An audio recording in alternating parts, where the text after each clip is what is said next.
Hello everyone, Rahul Mishra नाम है हमारा और आज की इस वीडियो में हम लोग सितंबर मंथ से related banking and financial awareness का पार्ट 2 डिस्कस करेंगे। पार्ट 1 ऑलरेडी डिस्कस हम लोग कर चुके हैं, उसकी वीडियो जो है प्लेलिस्ट में है, अगर आप लोग देखना चाहते हैं तो आप लोग जाकर उसको देख सकते हैं।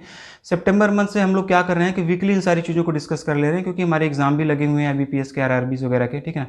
तो बहुत ज़्यादा लंबा नहीं खींचेंगे इसको, हम लोग वीकली सारी चीज़ों को डिस्कस करते हुए चल रहे हैं। तो पार्ट 1 में हम लोगों ने फर्स्ट वीक का डिस्कस किया, आज हम लोग पार्ट 2 डिस्कस कर रहे हैं, इसमें हम लोग सेकंड वीक का डिस्कस करेंगे। आने वाले टाइम पर हम लोग पार्ट 3 डिस्कस करेंगे, जिसमें हम लोग थर्ड वीक का, और पार्ट 4 जो डिस्कस करेंगे उसमें फोर्थ वीक का बैंकिंग एंड फाइनेंशियल अवेयरनेस हम लोग यहाँ पर डिस्कस करेंगे, ठीक है। तो आप लोग इस वीडियो को लास्ट तक देखिए, और जितनी देर में मैं क्वेश्चन पढ़ूँ इतनी देर में आप लोगों को इन सारे क्वेश्चंस के आंसर खुद से देने की कोशिश करनी है। और वीडियो के एंड में आप लोगों को अपना स्कोर कमेंट कर बताना है कि आप लोगों को कितने स्कोर मिले, ठीक है। तो बात को बहुत ज़्यादा लंबा नहीं खींचेंगे, सीधे क्वेश्चन से चीज़ों को डिस्कस करेंगे। चलिए देखते हैं कि पहले क्वेश्चन में क्या बोला गया है। तो देखिए इसमें क्या दिया गया है। According to Ernst and Young report, India's agriculture technology can grow at in the next 5 year. Ernst and Young की रिपोर्ट के अनुसार भारत की कृषि प्रौद्योगिकी अगले 5 वर्षों में कितनी बढ़ सकती है, कितनी तक बढ़ सकती है, इस क्वेश्चन में पूछा गया है, ठीक है ना। और इस क्वेश्चन का आप हिंदी में मतलब होगा ये, और ऑप्शंस आप लोगों के सामने है। तो इसका जो आंसर हो जाएगा, इसका आंसर हो जाएगा 24.1 billion USD, option number A. Option number A 24.1 billion USD, option number A इसका आंसर हो जाएगा। अर्नस्ट एंड यंग की रिपोर्ट के अनुसार अगले 5 सालों में इंडियन एग्रीकल्चर टेक्नोलॉजी के 24.1 बिलियन USD तक पहुंचने की संभावना है। इसी रिपोर्ट के अनुसार इंडिया में अभी फिलहाल लगभग 500 प्लस एग्रीकल्चर स्टार्टअप, कितने 500 प्लस एग्रीकल्चर स्टार्टअप्स हैं, जिसमें से कि 57 स्टार्टअप जो हैं वो हाई कैटेगरीज में अपनी सर्विसेज दे रहे हैं। अप्रैल 2020 तक 532 मिलियन USD का फंड भी रेज कर चुके हैं ये 57 हाई कैटेगरी वाले स्टार्टअप जो हैं। ये कितने तक का, 532 मिलियन USD, 532 मिलियन USD का फंड ये लोग रेज कर चुके हैं, जो हाई टेक्नोलॉजी स्टार्टअप है ये, ठीक है ना। और union minister of agriculture and farmer welfare की अगर हम लोग बात करेंगे तो नरेंद्र सिंह तोमर, ठीक है, नरेंद्र सिंह तोमर हो जाएंगे। और इसका जो आंसर हो जाएगा फिलहाल इस क्वेश्चन का आंसर ऑप्शन नंबर है 24.1 बिलियन USD। नेक्स्ट क्वेश्चन देखते हैं। Assam state rural livelihood mission and which small finance bank has signed N MOU recently. Assam राज्य ग्रामीण आजीविका मिशन और किस लघु वित्त बैंक ने हाल ही में एक समझौता ज्ञापन पर हस्ताक्षर किए हैं, इस क्वेश्चन का हिंदी में मतलब। ऑप्शंस आप लोगों के सामने है, और इसका जो आंसर हो जाएगा, इसका आंसर हो जाएगा North east small finance bank, option number B North east small finance bank इसका आंसर हो जाएगा। सेल्फ हेल्प ग्रुप्स, ठीक है, प्रोड्यूसर ग्रुप्स और इंटरप्राइजेस को बैंकिंग नेटवर्क में लाने के लिए Assam state rural livelihood mission, जिसको कि हम लोग ASRLM के नाम से भी जानते हैं, Assam state rural livelihood mission और north east small finance bank ने एक MOU पर साइन किया, ठीक है। और इसके तहत north east small finance bank self help groups को 1 लाख रुपए से लेकर 5 लाख रुपए तक का लोन भी देगा। इसके साथ साथ और भी दूसरे तरीके से इनकी मदद भी की जाएगी। North east small finance bank Assam और नॉर्थ ईस्ट रीजन की पहली प्राइवेट बैंक है।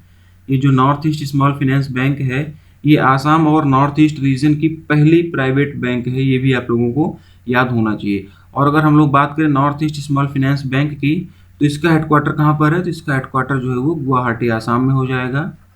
इसका हेडक्वार्टर गुवाहाटी आसाम में। CEO की अगर हम लोग बात करेंगे तो रूपाली काल्टिया, ठीक है, रूपाली काल्टिया जी जो है वो इसके CEO हो जाएंगी। आसाम के गवर्नर की अगर हम लोग बात करेंगे तो जगदीश मुखी जी जो है आसाम के गवर्नर हो जाएंगे। और आसाम में अगर नेशनल पार्क की अगर हम लोग बात करें, कौन कौन से नेशनल पार्क हैं, तो काजीरंगा नेशनल पार्क आसाम में ही है, मानस नेशनल पार्क आसाम में ही है, नामेरी नेशनल पार्क ये भी आसाम में ही है, साइखोवा नेशनल पार्क और राजीव गांधी ओरांग नेशनल पार्क ये भी आसाम में ही है, ठीक है। चलिए नेक्स्ट क्वेश्चन देखते हैं। Which state has topped in the ease of doing business ranking 2019? Ease of doing business EODB ranking 2019 में किस राज्य ने टॉप किया, इस क्वेश्चन का हिंदी में मतलब है। और इसका जो आंसर होगा, इसका आंसर हो जाएगा Andhra Pradesh, option number D Andhra Pradesh इसका आंसर हो जाएगा। और ये रिपोर्ट जो है मिनिस्ट्री ऑफ कॉमर्स और इंडस्ट्री के department of industrial promotion and internal trade DPIIT के द्वारा रिलीज की गई, ठीक है। और ease of doing business ranking में आंध्र प्रदेश को जो है टॉप रैंकिंग मिली, फर्स्ट रैंक पर आंध्र प्रदेश था। और अगर सेकंड रैंक की बात की जाए तो सेकंड रैंक पर उत्तर प्रदेश था, ठीक है। ये उत्तर प्रदेश जो है ये सेकंड रैंक पर था। और तेलंगाना की अगर बात की जाए, तेलंगाना, ठीक है, तो तेलंगाना जो था ये थर्ड रैंक पर था, ये थर्ड रैंक पर था। अभी 2019 के लिए जो ease of doing business ranking आई है, आंध्र प्रदेश की जो रैंक थी इसमें फर्स्ट रैंक थी, यूपी जो है इसमें सेकंड रैंक पर था, तेलंगाना जो है इसमें थर्ड रैंक पर था, तेलंगाना थर्ड रैंक पर था, ठीक है। और अगर यूनियन टेरेटरीज की बात की जाए तो इसमें दिल्ली जो थी ये टॉप पर थी, ठीक है। यूनियन टेरेटरीज की अगर बात की जाए तो दिल्ली जो है इसमें ये टॉप पर थी। और उत्तर प्रदेश जो है 2018 में, अगर उत्तर प्रदेश की बात की जाए तो 2018 में उत्तर प्रदेश 12वें नंबर पर था। 2018 में उत्तर प्रदेश की रैंकिंग 12th थी, 12वीं थी। लेकिन 2019 के लिए ये सेकंड रैंक पर आ गया है, ठीक ना, ये सेकंड रैंक पर आ गया है अब। तो अगर ठीक है, और हम लोग अगर बात करें union minister of commerce and industry, union minister of commerce and industry की अगर हम लोग बात करेंगे तो पीयूष गोयल हो जाएंगे। मिनिस्टर ऑफ स्टेट की अगर हम लोग बात करेंगे तो हरदीप सिंह पुरी जी जो है वो मिनिस्टर ऑफ स्टेट हो जाएंगे। चलिए देखते हैं अगला question. Which state and world bank has signed an 82 million USD loan agreement for the road transformation project recently. हाल ही में किस राज्य और विश्व बैंक ने सड़क परिवर्तन योजना के लिए 82 मिलियन अमेरिकी डॉलर के एक ऋण समझौते पर हस्ताक्षर किए हैं, ठीक है। और इसका जो आंसर होगा, इसका आंसर हो जाएगा Himachal Pradesh, option number C, option number C Himachal Pradesh इसका आंसर हो जाएगा, ठीक है। और अगर ये 82 मिलियन USD की हम लोग अगर बात करें तो ये लगभग 600 करोड़ रुपए हो जाएगा INR में, 600 करोड़ रुपए ये INR में हो जाएगा, इंडियन रुपीज में इसकी वैल्यू हो जाएगी, ठीक है ना। लगभग 600 करोड़ रुपए लोन, लगभग 600 करोड़ रुपए का लोन एग्रीमेंट है ये, ठीक है ना। इस एग्रीमेंट का उपयोग हिमाचल प्रदेश अपने स्टेट ट्रांसपोर्ट सेफ्टी इंस्टीट्यूशंस को इम्प्रूव करने में करेगा। और 15 साल में ये लोन चुकाना होगा, ठीक ना, 15 साल में ये लोन चुकाना होगा, जिसमें कि 5 साल का ग्रेस पीरियड भी दिया गया है, 5 साल का ग्रेस पीरियड भी दिया गया है। वर्ल्ड बैंक की यहाँ पर बात हुई है तो वर्ल्ड बैंक का हेडक्वार्टर जो है वाशिंगटन DC में हो जाएगा। और इसके जो प्रेसिडेंट हो जाएंगे डेविड मालपास जो है वो वर्ल्ड बैंक के प्रेसिडेंट हो जाएंगे। हिमाचल प्रदेश की अगर हम लोग बात करेंगे तो हिमाचल प्रदेश के CM जो है जयराम ठाकुर हो जाएंगे, ठीक है ना। और हिमाचल प्रदेश में कौन सा यूनेस्को हेरिटेज साइट है ये भी हम लोग जान लेते हैं। तो the great Himalayan national park नाम से जो है एक यूनेस्को हेरिटेज साइट जो है वो हिमाचल प्रदेश में ही है, ठीक है ना। और दूसरी कौन सी है, दूसरी है कालका शिमला रेलवे लाइन, ये भी यूनेस्को हेरिटेज साइट के अंतर्गत ही आती है और ये भी जो है हिमाचल प्रदेश में ही है। फिर से सुन लीजिए आप लोग कि कौन कौन से यूनेस्को हेरिटेज साइट हैं हिमाचल प्रदेश में। The great Himalayan national park, दूसरा हो जाएगा कालका शिमला रेलवे लाइन, ठीक है ना, दूसरा हो जाएगा कालका शिमला रेलवे लाइन। और इसका जो आंसर हो जाएगा इस क्वेश्चन का आंसर हो जाएगा ऑप्शन नंबर सी हिमाचल प्रदेश। नेक्स्ट क्वेश्चन देखेंगे। An international contactless debit card named signature visa debit card has launched by which bank for high net worth individuals. Signature visa debit card नामक एक international contactless debit card किस bank द्वारा उच्च निवल व्यक्तियों के लिए लॉन्च किया गया है। अगर हिंदी टफ लगा करे आप लोगों को तो इंग्लिश प्रेफर कर लिया करिए, इसका ट्रांसलेशन ऐसे ही होता है, ठीक है। और इसका जो आंसर हो जाएगा, इसका आंसर हो जाएगा bank of India, option number A, option number A bank of India इसका आंसर हो जाएगा। बैंक ऑफ इंडिया ने अपने 115वें बैंक ऑफ इंडिया ने अपने 115वें फाउंडेशन डे के अवसर पर ये international contactless debit card launch किया और ये हाई नेट वर्थ इंडिविजुअल्स के लिए है। हाई नेट वर्थ इंडिविजुअल्स का मतलब हो जाएगा कि जिन लोग, मतलब कि जो लोग जिनका क्वार्टरली बैलेंस 10 लाख रुपए या फिर इससे ज़्यादा का बैलेंस होगा, उनको जो है हाई नेट वर्थ इंडिविजुअल्स में कंसिडर किया जाता है, ठीक ना। बैंक ऑफ इंडिया ने ये जो कॉन्टैक्टलेस डेबिट कार्ड लॉन्च किया हुआ है, ये जो है हाई नेट वर्थ इंडिविजुअल्स के लिए है। और हाई नेट वर्थ इंडिविजुअल्स का मतलब हो जाएगा कि जो लोग अपना क्वार्टरली बैलेंस 10 लाख रुपए, ठीक है, जो लोग अपना क्वार्टरली बैलेंस 10 लाख रुपए या इससे ज़्यादा का मेंटेन किया है, उन्हीं के लिए ये डेबिट कार्ड है। और फाउंडेशन डे के इस मौके पर बैंक ऑफ इंडिया के MD और CEO अतानु कुमार दास, मैं लिख रहा हूँ अतानु कुमार दास, ठीक है ना। फाउंडेशन डे के इस मौके पर बैंक ऑफ इंडिया के एमडी और सीईओ, ये याद रखना आप लोग, एमडी और सीईओ अतानु कुमार दास ने rural self employment training institute, rural self employment training institute यानी कि RSETI, ठीक है ना, अतानु कुमार दास ने rural self employment training institute की बिल्डिंग्स का वर्चुअली इनाग्रेशन किया। और ये बिल्डिंग कहाँ कहाँ पर है, तो ये बिल्डिंग जो है बाराबंकी लखनऊ उत्तर प्रदेश में थी और गिरिडीह झारखंड में थी। 2 जगह ये बिल्डिंग थी जहाँ पर इसका वर्चुअली उद्घाटन किया गया, वर्चुअली इनाग्रेशन किया गया अतानु कुमार दास के द्वारा, जो कि बैंक ऑफ इंडिया के एमडी और सीईओ हैं। और ये बिल्डिंग कहाँ कहाँ पर है, एक तो बिल्डिंग है ये बाराबंकी लखनऊ के पास में एक जगह है, ठीक है ना, बाराबंकी लखनऊ यूपी में एक जगह है ये, और दूसरी जगह जो है गिरिडीह झारखंड में, ठीक है ना, गिरिडीह दूसरी जगह ये झारखंड में, यहाँ पर जो है ये इन बिल्डिंग है और इसका उद्घाटन वर्चुअली किया गया। थोड़ा सा रिवीजन करेंगे, थोड़ा सा पिछला कुछ याद करते हैं जो हम लोगों ने पढ़ा हुआ है। तो इंडियन आर्म्ड फोर्सेस के लिए HDFC बैंक के एमडी आदित्य पुरी जी ने जो है शौर्य KGC कार्ड लॉन्च किया हुआ था। कौन सा, शौर्य KGC कार्ड, ये जो है HDFC बैंक के द्वारा आर्म्ड फोर्सेस के लिए लॉन्च किया गया था। बाकी डिटेल इसकी पिछली वीडियोस में हम लोग पढ़ रखे हैं, बस ये रिवीजन पर्पज के लिए है, तो बस इतना ही जानना यहाँ पर जरूरी है। यहाँ पर बात हुई है बैंक ऑफ इंडिया की, ठीक है। तो बैंक ऑफ इंडिया का हेडक्वार्टर कहाँ पर है, मुंबई महाराष्ट्र में, मुंबई महाराष्ट्र में इसका हेडक्वार्टर हो जाएगा। टैगलाइन की अगर हम लोग बात करेंगे तो रिलेशनशिप बियॉन्ड बैंकिंग जो है ये बैंक ऑफ इंडिया की टैगलाइन हो जाएगी। फाउंडेशन डे कब मनाया जाता है बैंक ऑफ इंडिया का, बैंक ऑफ इंडिया का फाउंडेशन डे 2020 में कब मनाया गया, तो 7 सितंबर, ठीक है, 7 सितंबर, 7 सितंबर 1906 को बैंक ऑफ इंडिया की स्थापना की गई थी। तो 7 सितंबर 2020 को भी बैंक ऑफ इंडिया का 115वां फाउंडेशन डे मनाया गया था। कौन सा, 115वां, ठीक है ना, 115वां। ये क्वेश्चन पूछा जा सकता है कि बैंक ऑफ इंडिया का भी कौन सा फाउंडेशन डे सेलिब्रेट किया गया। क्वेश्चन की फ्रेमिंग भी दूसरे तरीके से की जा सकती है, इसीलिए जो भी चीज़ें यहाँ पर आप लोगों को एक्सप्लेन की जा रही हैं, जो भी चीज़ें आप लोगों को पढ़ाई जा रही हैं इस क्वेश्चन के अलावा, वो भी आप लोग ध्यान से सुना करिए। जरूरी नहीं कि क्वेश्चन ऐसे ही पूछा जाए, क्वेश्चन इस तरीके से भी पूछा जा सकता है कि अभी हाल ही में बैंक ऑफ इंडिया ने अपना कौन सा स्थापना दिवस मनाया, तो इस कंडीशन में आप लोगों को 115 लगाना होगा, ठीक है ना। तो इस तरीके से भी आप लोग सोचा करिए, जो भी चीज़ें यहाँ पर बताई जा रही हैं बहुत ही ध्यान से आप लोग उसको सुना करिए। चलिए देखते हैं अगला question. The RBI has stopped the banking operation of which payment bank recently? RBI ने हाल ही में किस भुगतान बैंक के, किस पेमेंट बैंक के बैंकिंग संचालन को रोक दिया है। इस क्वेश्चन का हिंदी में मतलब, और इसका जो आंसर हो जाएगा Aditya Birla Idea payment bank, option number C, option number C, Aditya Birla Idea payment bank की बैंकिंग ऑपरेशन को भी RBI ने रोक दिया है। RBI गाइडलाइंस को सही तरीके से फॉलो न करने और वोडाफोन आइडिया का मर्जर अप्लाई करने के कारण RBI ने Aditya Birla Idea payment bank के बैंकिंग ऑपरेशन को रोक दिया। RBI का हेडक्वार्टर मुंबई महाराष्ट्र में हो जाएगा। नेक्स्ट क्वेश्चन देखेंगे। As per Fitch ratings what is the projected contraction in the Indian economy in financial year 21? Fitch rating के अनुसार फाइनेंशियल ईयर 2021 में भारतीय अर्थव्यवस्था में कितनी कमी का अनुमान है, ठीक है। और इसका जो आंसर हो जाएगा, इसका आंसर हो जाएगा 10.5%, option number A, option number A 10.5%, option number A इसका आंसर हो जाएगा। फिच रेटिंग के अनुसार फाइनेंशियल ईयर 2021 में इंडियन इकोनॉमी में 10.5% की कमी का अनुमान है।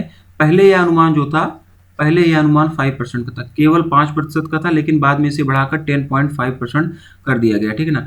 और ये सब जो है कोरोना और लॉकडाउन की वजह से हो रहा है। और फिच ने ही फाइनेंशियल ईयर 2022 के लिए इंडिया के लिए जो प्रेडिक्शन किया है उसके अनुसार 11% की ग्रोथ होगी, ठीक है ना। फिच के ही अनुसार फाइनेंशियल ईयर 2022 में 11% की ग्रोथ जो है इंडियन इकोनॉमी में होगी। और फाइनेंशियल ईयर 2023, फाइनेंशियल ईयर 2023 में जो है वो 6% का ग्रोथ का अनुमान है, 6% ग्रोथ का अनुमान जो है वो फिच रेटिंग के द्वारा लगाया गया है। फिच रेटिंग के हेडक्वार्टर की अगर हम लोग बात करें तो न्यूयॉर्क USA, ठीक है ना, न्यूयॉर्क USA में जो है फिच रेटिंग का हेडक्वार्टर है। फिलहाल इस क्वेश्चन का जो आंसर हो जाएगा, इसका आंसर हो जाएगा ऑप्शन नंबर है 10.5%। देखेंगे अगला question. As per the estimation of INDRA what will be the India GDP in financial year 21? INDRA के अनुमान के अनुसार वित्त वर्ष 2021 में भारत की GDP क्या होगी? तो इसका आंसर हो जाएगा, इसका आंसर हो जाएगा -11.8, option number D, option number D -11.8% इसका आंसर हो जाएगा। INDRA यानी कि इंडिया रेटिंग्स एंड रिसर्च, ठीक है ना, INDRA जो लिखा हुआ है इसका मतलब हो जाएगा India ratings and research, domestic rating agency है ये, ठीक है ना, ये डोमेस्टिक रेटिंग एजेंसी है। इसके अनुसार इंडिया की GDP जो है फिनेंशियल ईयर 2021 में -11.8% रहने का अनुमान है, जबकि पहले यही अनुमान जो था, पहले ये अनुमान -5.3% रहने का था। पहले यह अनुमान -5.3% रहने का था, लेकिन बाद में ये अनुमान और बढ़ाकर -11.8% कर दिया गया, और यही इस क्वेश्चन का आंसर हो जाएगा, ठीक है ना। और इसी रेटिंग एजेंसी के अनुसार फिनेंशियल ईयर 2022 की अगर हम लोग बात करें, ठीक है ना, तो फिनेंशियल ईयर 2022 में इंडिया की GDP जो है वो 9.9% तक ग्रो करेगी। कितना? 9.9% तक ग्रो करेगी, ठीक है ना। तो इसने फिनेंशियल ईयर 2021 और फिनेंशियल ईयर 2022 दोनों के लिए अपना प्रोडिक्शन दिया। 2021 के लिए इंडिया की GDP माइनस में रहने वाली है, -11.8% रहेगी। पहले यह -5.3% था, लेकिन फिनेंशियल ईयर 2022 के लिए इंडिया की GDP जो है वो 9.9% ग्रो करेगी, ठीक है ना, 9.9% ग्रो करेगी। नेक्स्ट क्वेश्चन देखते हैं। Which company has entered into online insurance broking recently and planned to launch the portal named Pay Bima? किस कंपनी ने हाल ही में ऑनलाइन बीमा ब्रोकिंग में प्रवेश किया और पे बीमा नामक पोर्टल लॉन्च करने की योजना बनाई है? इस क्वेश्चन का हिंदी में मतलब होगा। ऑप्शंस भी आप लोगों के सामने दिए गए हैं। Mahindra finance option number B इसका आंसर होगा। Mahindra finance option number B इसका आंसर हो जाएगा। महिंद्रा फाइनेंस की subsidiary Mahindra insurance brokers limited ने अभी हाल ही में online insurance broking business start किया और पे बीमा नाम से एक पोर्टल का भी अनाउंसमेंट किया है। किस नाम से? पे बीमा नाम से। तो ये नाम भी आप लोग याद रखिएगा, ये नाम भी आप लोग याद रखिएगा, ठीक है ना। महिंद्रा इंश्योरेंस ब्रोकर्स और Mahindra and Mahindra financial services दोनों का हेडक्वार्टर कहाँ पर है? तो दोनों का हेडक्वार्टर जो है ये मुंबई महाराष्ट्र में है। दोनों का हेडक्वार्टर मुंबई महाराष्ट्र में है। देखेंगे अगला question. Name the district which has been selected as the Tamil Nadu's first fully digital economic district by the central government. उस जिले का नाम बताइए जिसे केंद्र सरकार द्वारा तमिलनाडु का पहला पूरी तरह से डिजिटल अर्थव्यवस्था वाला जिला चुना गया है। ऑप्शंस आप लोगों के सामने हैं और इसका जो आंसर हो जाएगा, इसका आंसर हो जाएगा Virudhunagar, option number D. Option number D Virudhunagar इसका आंसर हो जाएगा। और इस जिले में सबसे ज़्यादा MSMEs हैं। इस जिले में सबसे ज़्यादा MSMEs हैं और जो भी MSMEs हैं वो ज़्यादातर फायर क्रैकर से रिलेटेड हैं। सभी के पास में कैशलेस ट्रांजैक्शन की पूरी व्यवस्था है, ठीक है ना। तो ऑप्शन नंबर डी इसका आंसर हो जाएगा। देखते हैं अगला question. India and which organisation has signed a $5 million worth loan agreement for Delhi Meerut RRTS रिसेंटली। भारत और किस संगठन ने हाल ही में दिल्ली मेरठ RRTS के लिए $500 मिलियन अमेरिकी डॉलर के ऋण समझौते पर हस्ताक्षर किए हैं? ऑप्शंस आप लोगों के सामने दिए गए हैं। यहाँ पर एक टर्म यूज हो रहा है RRTS, यहाँ पर एक टर्म यूज हो रहा है RRTS। तो RRTS का मतलब हो जाएगा regional rapid transit system. RRTS का मतलब हो जाएगा रीजनल रैपिड ट्रांजिट सिस्टम, ठीक है ना। और इस क्वेश्चन का जो आंसर हो जाएगा Asian development bank, option number C. Option number C Asian development bank इसका आंसर हो जाएगा। टोटल 7,485 करोड़ रुपए। कितना? 7,485 करोड़ रुपए, यानी कि 1 बिलियन USD, ठीक है, 1 बिलियन USD। 1 बिलियन USD का लोन एग्रीमेंट पहले ही साइन किया जा चुका है। उसी की पहली किस्त के रूप में ये एग्रीमेंट हुआ, जिसमें कि 500 मिलियन USD देने का मतलब साइन किया गया, 500 मिलियन USD देने के लिए साइन किया गया है। 82 किलोमीटर लंबा दिल्ली मेरठ RRTS कॉरिडोर है ये, ठीक है ना, 82 किलोमीटर्स, ठीक है ना, 82 किलोमीटर लंबा दिल्ली मेरठ RRTS कॉरिडोर है ये। एशियन डेवलपमेंट बैंक की यहाँ पर बात हुई है। Asian development bank option number से इसका आंसर हो जाएगा। तो एशियन डेवलपमेंट बैंक का हेडक्वार्टर जो है मंडोलियांग फिलीपींस में हो जाएगा। प्रेसिडेंट की अगर हम लोग बात करेंगे तो मत्सात्सुको असाकावा, फिर से सुन लीजिए आप लोग, मत्सात्सुको असाकावा जो है वो एशियन डेवलपमेंट बैंक के प्रेसिडेंट हो जाएंगे। इंडिया और एशियन डेवलपमेंट बैंक ने जो है 500 million USD worth loan agreement पर साइन किया। और ये लोन एग्रीमेंट क्यों साइन किया गया? दिल्ली मेरठ RRTS के लिए, दिल्ली मेरठ RRTS के लिए ये लोन एग्रीमेंट साइन किया गया। Children's benefit fund investment plan has launched by which mutual fund company recently. हाल ही में किस म्यूचुअल फंड कंपनी द्वारा children benefit fund investment plan launch किया गया है? ठीक है, तो इसका जो आंसर हो जाएगा, इसका आंसर हो जाएगा SBI mutual fund, option number A. Option number A SBI mutual fund इसका आंसर हो जाएगा। एसबीआई म्यूचुअल फंड ने 8 सितंबर 2020 को SBI magnum children's benefit fund investment plan launch किया। ये नाम आप लोग फिर से सुनिए, ये नाम आप लोग फिर से सुनिए, ठीक है ना। SBI magnum children's benefit fund investment plan launch किया गया है, ठीक है ना। ये मैग्नम है, ठीक है ना, लॉन्च किया गया है। इसके माध्यम से पेरेंट्स अपने बच्चों के लिए इन्वेस्ट कर सकते हैं और यह investment plan SBI magnum children benefit fund का ही एक पार्ट है और यह सेविंग अकाउंट की सुविधा पहले से ही ऑफर कर रहा था। सेविंग अकाउंट की सुविधा जो है पहले से ही ऑफर करता हुआ चला आ रहा था और अब इन्वेस्टमेंट प्लान भी ऑफर करने लगा है।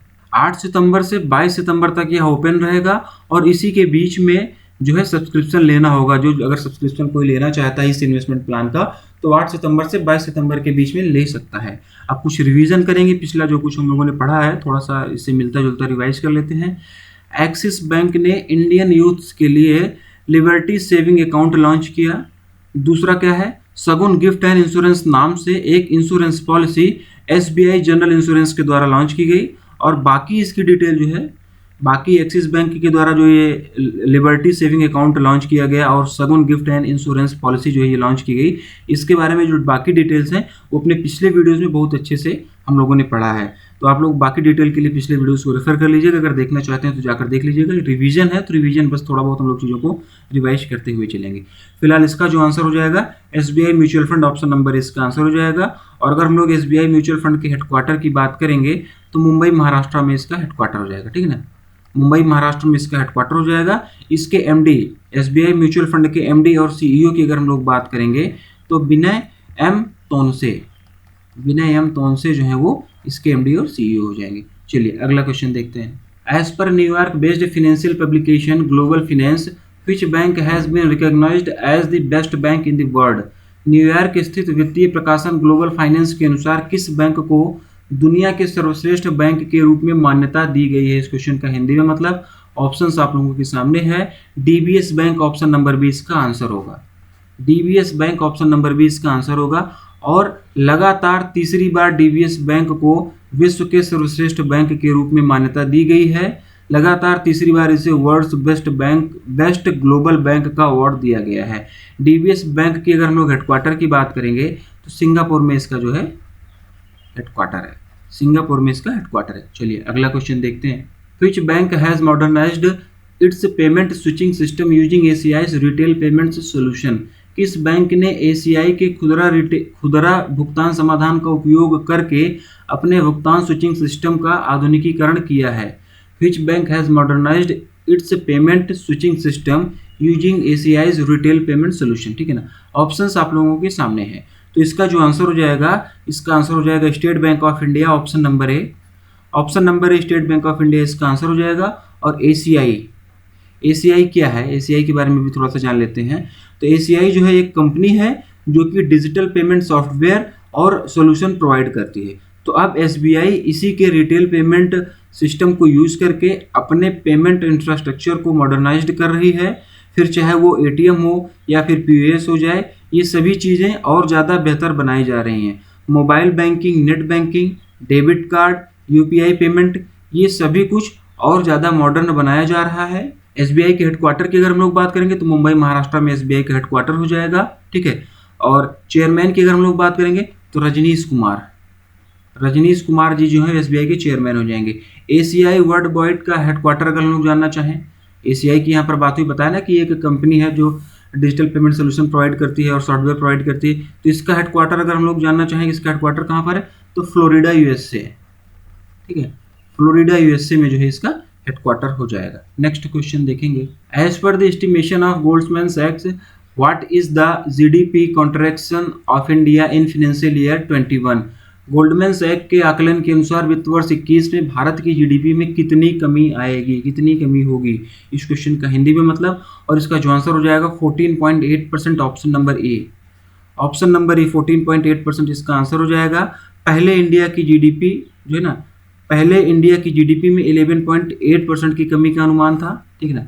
11.8% की कमी का अनुमान था, लेकिन बाद में इसे बढ़ाकर 14.8% कर दिया गया, ठीक है ना। जबकि फिनेंशियल ईयर 2022 में जो है ये 15.7% तक ग्रो करने का अनुमान है। 15.7% तक ग्रो करने का अनुमान है, ठीक है ना। गोल्डमैन सैक के अनुसार फाइनेंशियल ईयर 2021 में इंडिया की जीडीपी जो है ये इंडिया की जीडीपी जो है इसमें 14.8 14.8% की कमी आने का अनुमान है, जबकि पहले यह अनुमान 11.8% की कमी आने का अनुमान था। लेकिन अगर फाइनेंशियल ईयर 2022 की बात की जाएगी तो फाइनेंशियल ईयर 2022 में 15.7% का ग्रो करने का अनुमान है। इंडिया की जीडीपी जो है 15.7% तक ग्रो करने का अनुमान है। नेक्स्ट क्वेश्चन देखेंगे। The gross non performing assets in public sector bank was reduced to in March 2020 from rupees 8.96 lakh crore in March 2018। सार्वजनिक क्षेत्र के बैंकों में सकल गैर निष्पादित आस्तियां मार्च 2020 में घटकर कितनी हो गई, जो कि मार्च 2018 में 8.96 लाख करोड़ हुआ करती थी। इस क्वेश्चन का हिंदी में मतलब, और इसका जो आंसर हो जाएगा, इसका आंसर हो जाएगा 6.78 lakh crore, option number B. Option number B 6.78 lakh crore इसका आंसर हो जाएगा। मार्च 2018 में पब्लिक सेक्टर बैंक में एनपीए जो है वो 8.96 लाख करोड़ हुआ करता था। कब की बात हो रही है? मार्च 2018 की। ये बात हो रही है मार्च 2018 की। मार्च 2018 में पब्लिक सेक्टर बैंक का एनपीए जो है वो 8.96 लाख करोड़ हुआ करता था, जो कि मार्च 2020 में 6.78 लाख करोड़ रुपए हो गया है, ठीक है ना। और पीसीए के अंडर सिर्फ 3 ही पब्लिक सेक्टर बैंक बची हुई हैं। प्रॉम्प्ट करेक्टिव एक्शन पीसीए के अंडर जो है अभी सिर्फ 3 पब्लिक सेक्टर बैंक ही बची हुई हैं, ठीक है ना। अगला क्वेश्चन देखेंगे। Which bank ranked top in EASE 2.0 awards for financial year 1920 in the top performing banks category? शीर्ष प्रदर्शन करने वाले बैंकों की श्रेणी में फाइनेंशियल ईयर 2019-20 के लिए EASE 2.0 पुरस्कारों में किस बैंक को शीर्ष स्थान मिला? इस क्वेश्चन का हिंदी में मतलब ऑप्शंस आप लोगों के सामने है, और इसका जो आंसर हो जाएगा bank of Baroda, option number C. Option number C bank of Baroda इसका आंसर हो जाएगा। फिनेंस मिनिस्टर निर्मला सीतारमण जी ने डोर स्टेप बैंकिंग की वर्चुअली इनॉग्रेशन भी किया और ease banking reform index for financial year 1920 के अवार्ड सेरेमनी में भी पार्टिसिपेट किया। डोर स्टेप बैंकिंग क्या होती है? डोर स्टेप बैंकिंग सर्विसेज क्या होती है, थोड़ा सा इसके बारे में भी जानते हैं।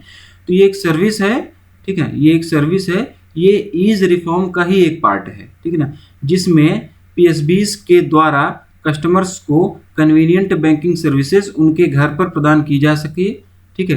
घर पर प्रदान करने का मतलब ये नहीं है कि घर घर जाकर ही स्कीमें दी जाए, घर घर जाकर ये सर्विस दी जाए। और भी बहुत सारे तरीके हैं, जैसे कि call centre, web portal, mobile app, इनके माध्यम से भी कस्टमर्स को डोर स्टेप फैसिलिटी प्रोवाइड की जा सकती है। और यहाँ पर भी बात हुई थी ईज 2.0 अवार्ड्स, यहाँ पर देखिए किसकी बात हुई, ईज 2.0 अवार्ड्स। तो ये क्या है, इसके बारे में भी थोड़ा सा जानते हैं, इसके बारे में भी थोड़ा सा हम लोग जानते हैं।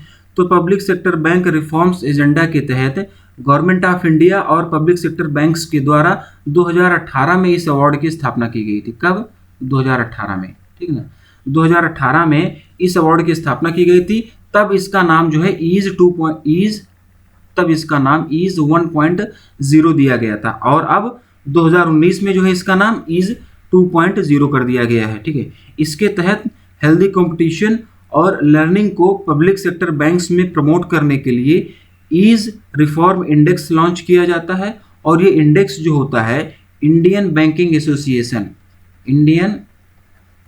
एसोसिएशन IBA के द्वारा जो है ये प्रिपेयर किया जाता है, जो कि सभी पब्लिक सेक्टर बैंक्स का परफॉर्मेंस मेजर करता है, और 6 थीम पर बेस्ड 140 मेट्रिक पर ये स्कोर दिया जाता है। जो भी इसमें स्कोर दिया जाता है वो 6 थीम्स पर बेस्ड रहता है, 6 थीम्स रहती हैं, और 140 मैट्रिक्स पर स्कोर देने के बाद में ये इंडेक्स जो है वो जारी किया जाता है, ठीक है ना।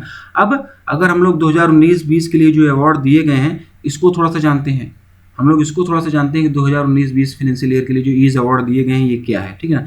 तो सबसे पहले ये जानते हैं कि 3 कैटेगरी में ये अवार्ड दिया जाता है। ईज 2.0 अवार्ड जो ये दिया गया, ये 3 कैटेगरीज में ये अवार्ड दिया जाता है।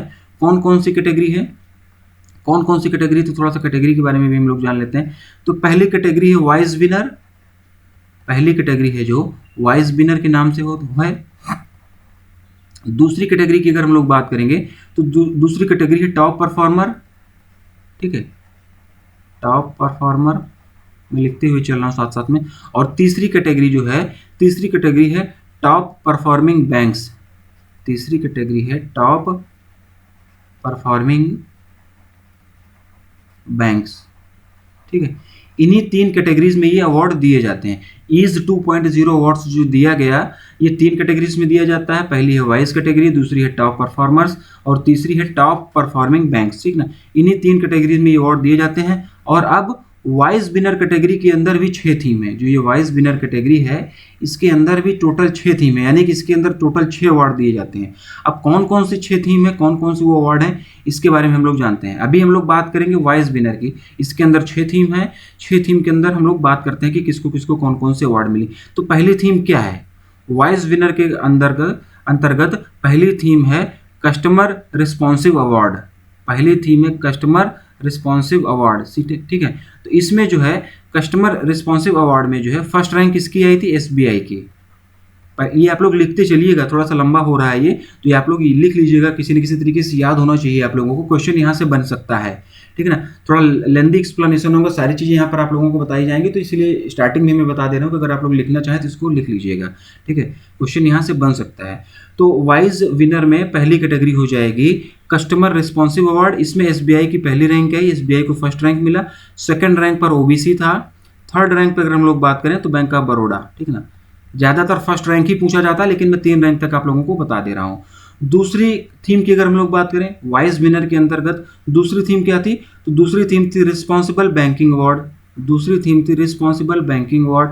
तो इसमें जो है बैंक ऑफ बड़ौदा की पहली rank I, bank of Baroda की पहली रैंक आई। सेकंड रैंक पर एसबीआई था, सेकंड रैंक पर एसबीआई था। थर्ड रैंक पर पीएनबी था, पंजाब नेशनल बैंक, ये थर्ड रैंक पर हो जाएगा, ठीक है। तीसरे थीम की अगर हम लोग बात करें वाइज विनर के अंतर्गत, तो तीसरी थीम होती है क्रेडिट ऑफ टेक अवार्ड। इसमें क्या हुआ? इसमें किसको किसको क्या रैंकिंग मिली? तो इसमें फर्स्ट रैंकिंग जो आई ओबीसी की आई, पहली रैंक ओबीसी की थी। दूसरी रैंक थी यूनियन बैंक की, दूसरी रैंक थी यूनियन बैंक की। तीसरी रैंक थी एसबीआई की, ठीक है ना, तीसरी रैंक थी एसबीआई की। चौथे कैटेगरी की बात करें हम लोग, चौथे थीम की बात करें तो Udyami Mitra for MSMEs award.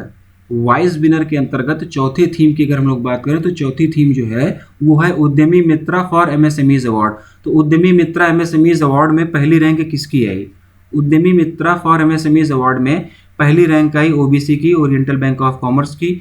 दूसरी रैंक आई एसबीआई की और तीसरी रैंक जो आई वो यूनियन बैंक की आई, ठीक है ना, यूनियन बैंक की। ये याद रखना, ये क्वेश्चन इंपॉर्टेंट है। ये क्वेश्चन यहाँ से फ्रेम किया जा सकता है कि उद्यमी मित्रा फॉर एमएसएमईज अवार्ड में पहली रैंक किसकी आई? तो आप लोग याद रखिएगा OBC, oriental bank of commerce. पांचवी थीम की अगर हम लोग बात करें वाइज विनर कैटेगरी के अंतर्गत, पांचवी थीम क्या है? तो पांचवी थीम जो है वो है गवर्नेंस एंड एचआर अवार्ड। तो गवर्नेंस एंड एचआर अवार्ड में पहली रैंक आई थी एसबीआई की, ठीक है ना, पहली रैंक एसबीआई की, दूसरी रैंक बैंक ऑफ बड़ौदा की और तीसरी रैंक पंजाब नेशनल बैंक की, तीसरी रैंक पंजाब नेशनल बैंक की। ये किसकी बात हो रही है? गवर्नेंस एंड एचआर अवार्ड की। पहली रैंक एसबीआई, दूसरी बीओबी, तीसरी पीएनबी।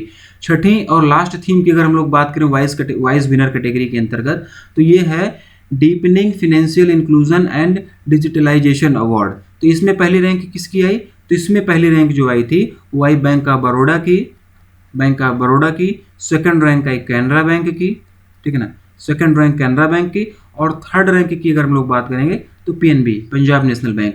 छठवीं कैटेगरी कौन सी थी? छठवीं थीम कौन सी थी? Deepening financial inclusion and digitalization. उसमें ये अवार्ड, उसमें ये रैंकिंग दी गई, Bank of Baroda first rank, Canara Bank second rank, Punjab National Bank third rank. तो अभी बात हुई किसकी? वाइज विनर की।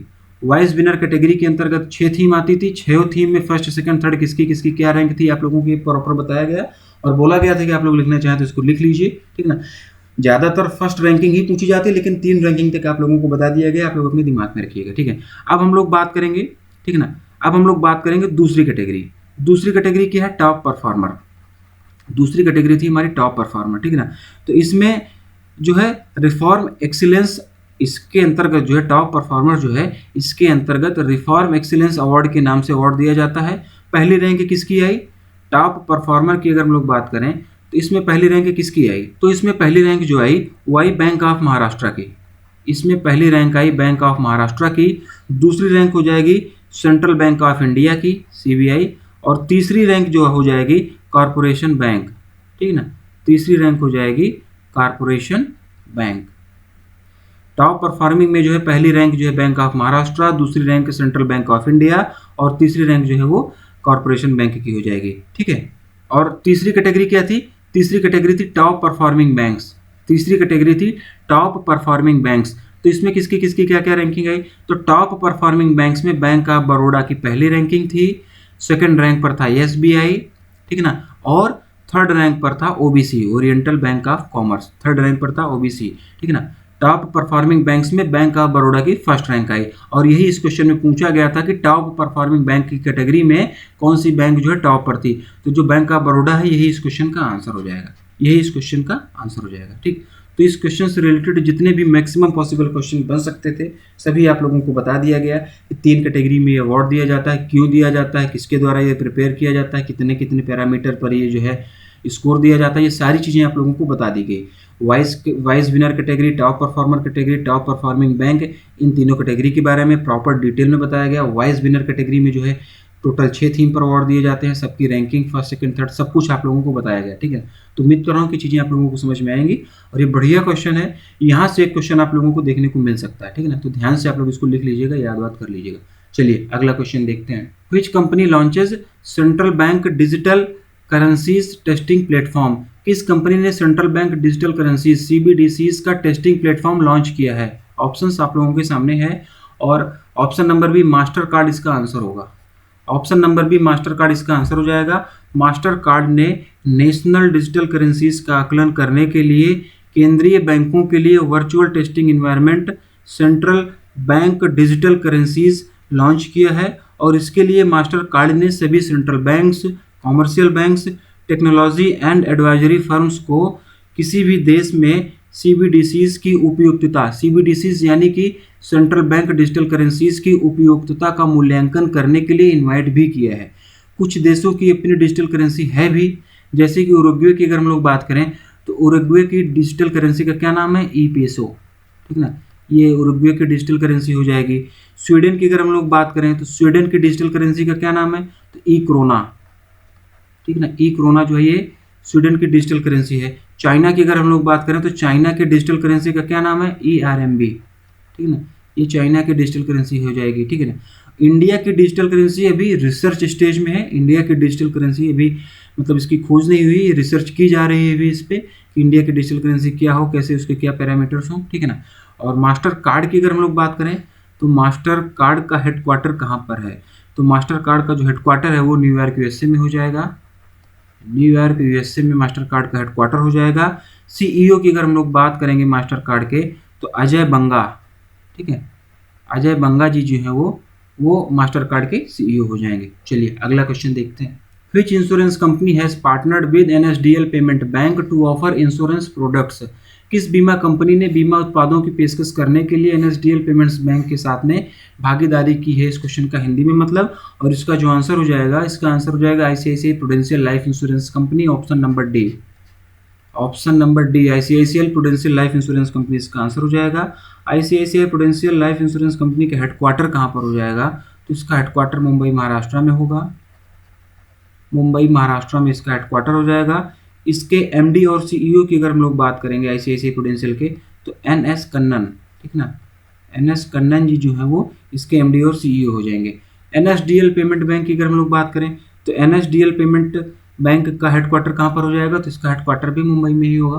ठीक है, इसका हेडक्वार्टर भी मुंबई महाराष्ट्र में ही होगा। इसके चेयरमैन की अगर हम लोग बात करें तो जीवी नागेश्वर राव, ठीक है, जीवी नागेश्वर राव जो है वो इसके चेयरमैन हो जाएंगे। Which insurance company has partnered with NSDL payment bank to offer insurance product? तो इसका जो आंसर हो जाएगा, इसका आंसर हो जाएगा ICICI prudential life insurance company. अगला क्वेश्चन देखेंगे। तो increase MSMEs cash flow cash advance A collateral free line of credit service has launched by which company? MSMEs के नकदी प्रवाह को बढ़ाने के लिए कैश एडवांस एक collateral free line of credit service किस कंपनी द्वारा शुरू की गई है? इस क्वेश्चन का हिंदी में मतलब होगा, और इसका जो आंसर हो जाएगा, इसका आंसर हो जाएगा रेजर पे, ऑप्शन नंबर सी।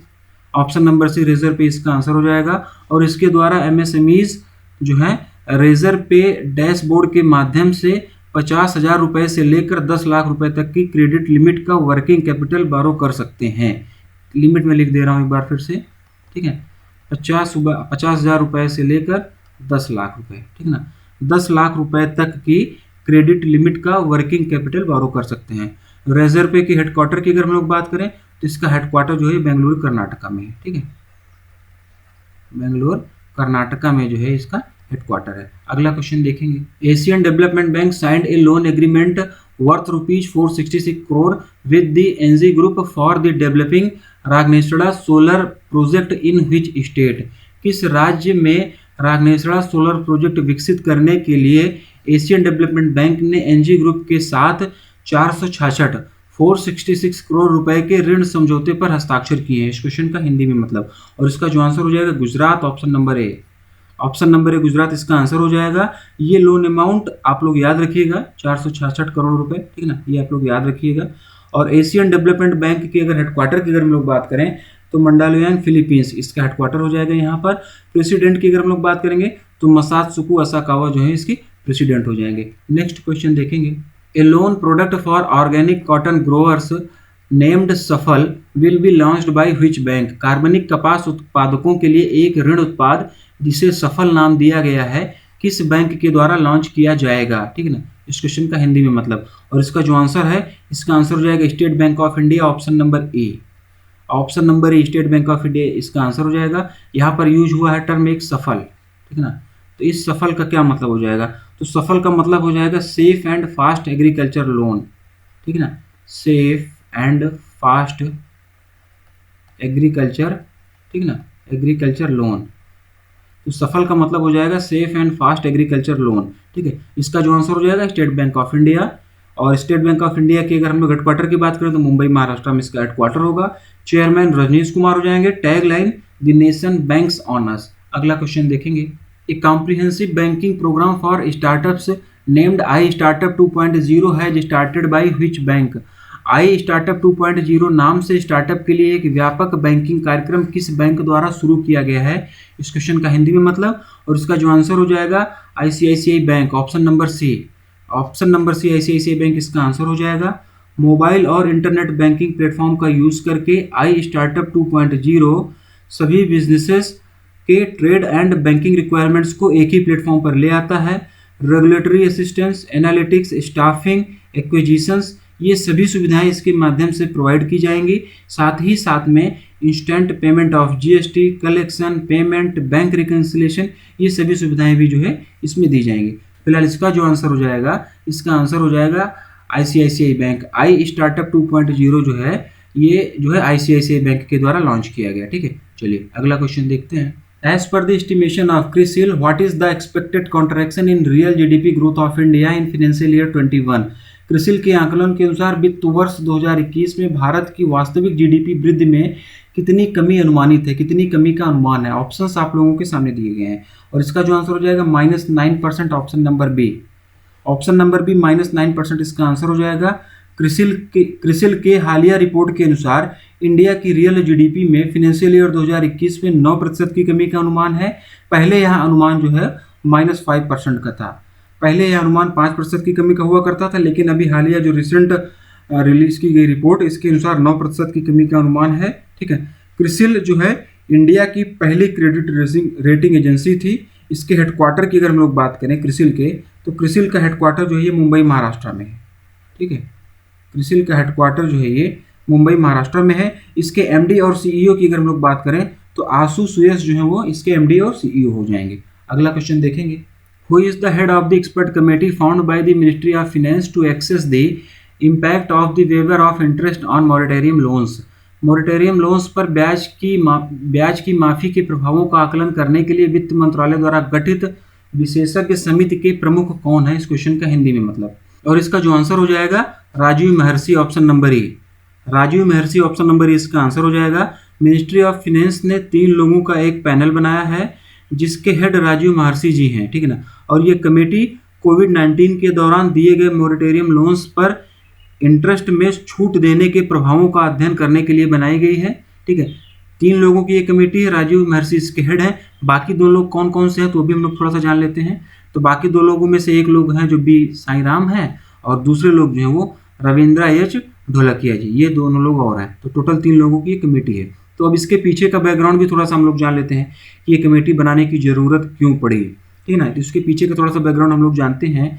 आरबीआई ने कोविड-19 से अफेक्टेड बिजनेसेस को 1 मार्च 2020 से 3 महीने का मोरेटोरियम लोन देने के लिए बैंकों से कहा था, ठीक ना। बैंकों से आरबीआई ने बोला था कि कोविड-19 की वजह से जो भी बिजनेस अफेक्टेड हैं उनको 1 मार्च 2020 से 3 महीने का मोरेटोरियम लोन दिया जाए, जिसे मई में फिर से 3 महीने के लिए बढ़ा दिया गया, ठीक है ना।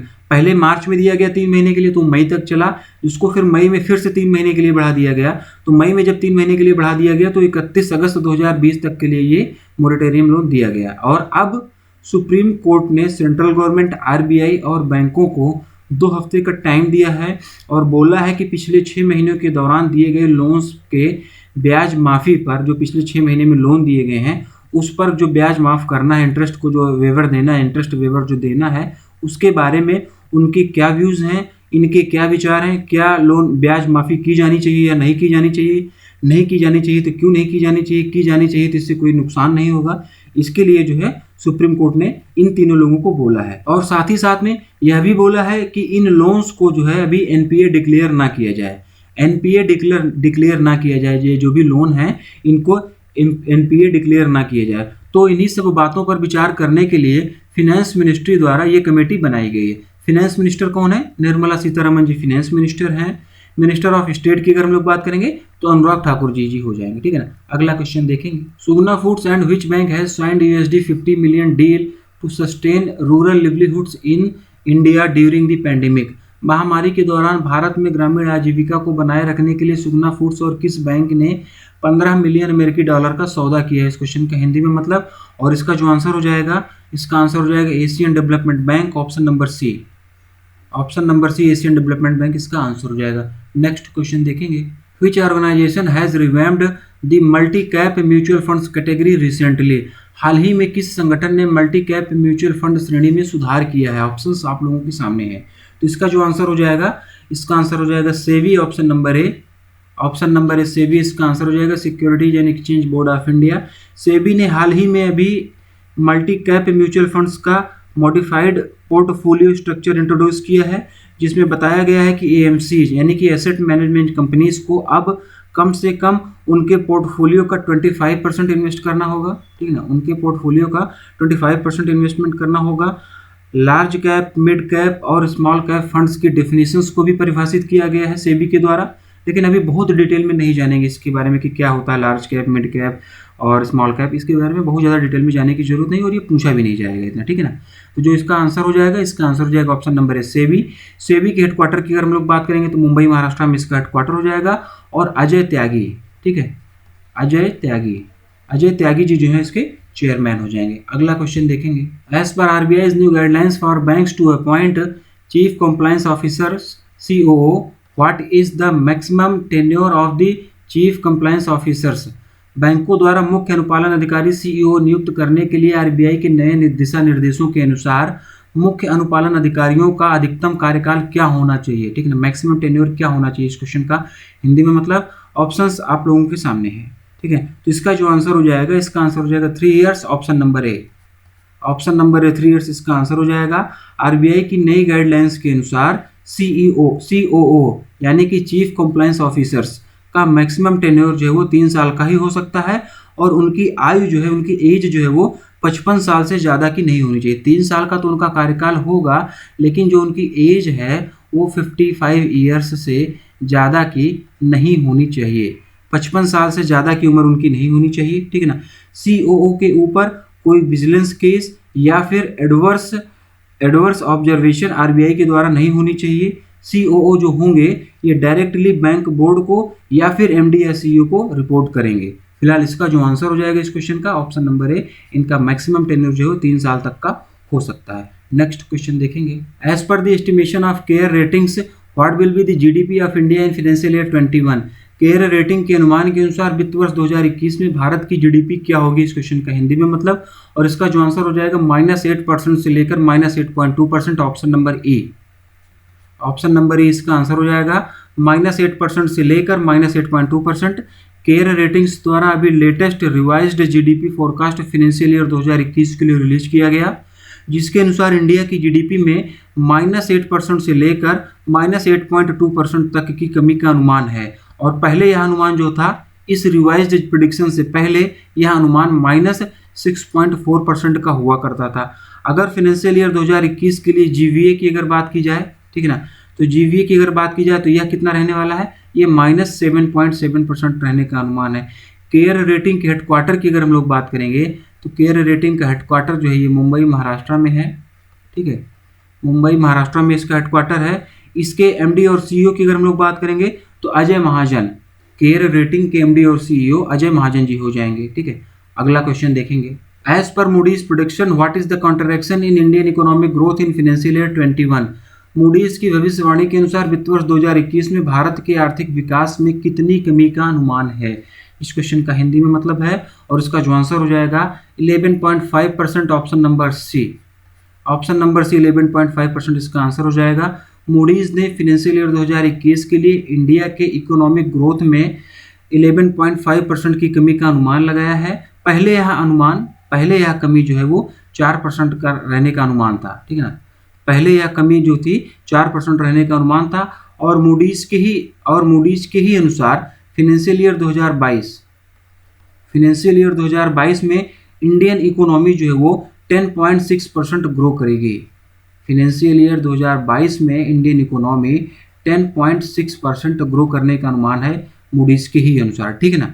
और पहले यह अनुमान कितना था, पहले यह अनुमान जो था ये 8.7% का था, 8.7% का। मतलब कि पहले जो अनुमान लगाया गया था उसके अनुसार फाइनेंशियल ईयर 2022 में इंडिया की जीडीपी जो है वो 8.7% ग्रो करने का अनुमान था। लेकिन रिवाइज्ड डाटा के अनुसार अब फाइनेंशियल ईयर 2022 में इंडिया की जीडीपी जो है वो 10.6% ग्रो करने का अनुमान है, ठीक है ना।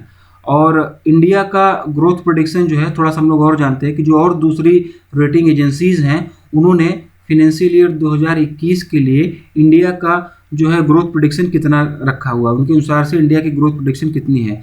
तो गोल्डमैन सैक की अगर हम लोग बात करें, ठीक ना, गोल्डमैन सैक की अगर हम लोग बात करें तो इसके अनुसार इंडिया का जो ग्रोथ प्रेडिक्शन है वो कितना है।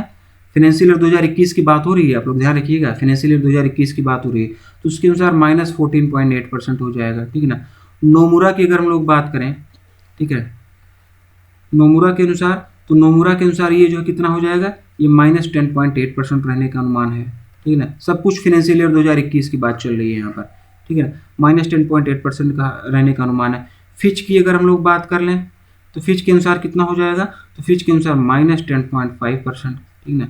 फिच के अनुसार -10.5%। इंडिया रेटिंग एंड रिसर्च, जिसको हम लोग INDRA के नाम से भी जानते हैं, इसके अनुसार, जिसको हम लोग INDRA के नाम से जानते हैं, इसके अनुसार क्या अनुमान है, तो इसके अनुसार -11.8, ठीक है ना, -11.8% का अनुमान है। मॉर्गन एंड स्टैनली के अनुसार कितना है, मॉर्गन एंड स्टैनली की अगर हम लोग बात करें तो इसके अनुसार कितना अनुमान रहने वाला है, तो -5% रहने वाला है। ये आप लोग लिख लीजिए, आप लोग ये सब कुछ रिवाइज्ड है, ये लिख लीजिए, एग्जाम में पूछा जा सकता है, ठीक है ना। और मूडीज़ के हेडक्वार्टर कहाँ पर, अब हम लोग ये जान लेते हैं।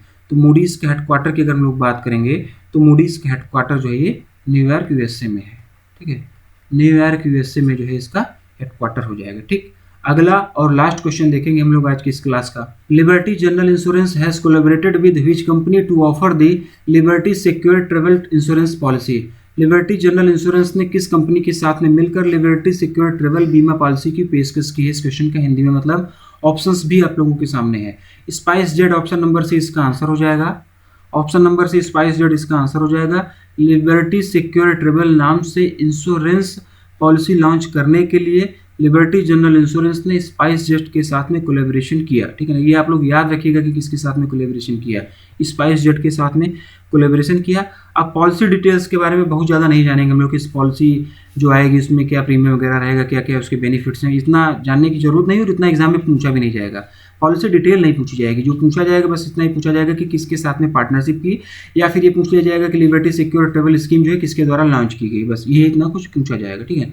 लिबर्टी जनरल इंश्योरेंस के हेडक्वार्टर की अगर हम लोग बात करें, लिबर्टी जनरल इंश्योरेंस के अगर हेडक्वार्टर की अगर हम लोग बात करें तो मुंबई, ठीक है, मुंबई महाराष्ट्र में इसका हेडक्वार्टर हो जाएगा।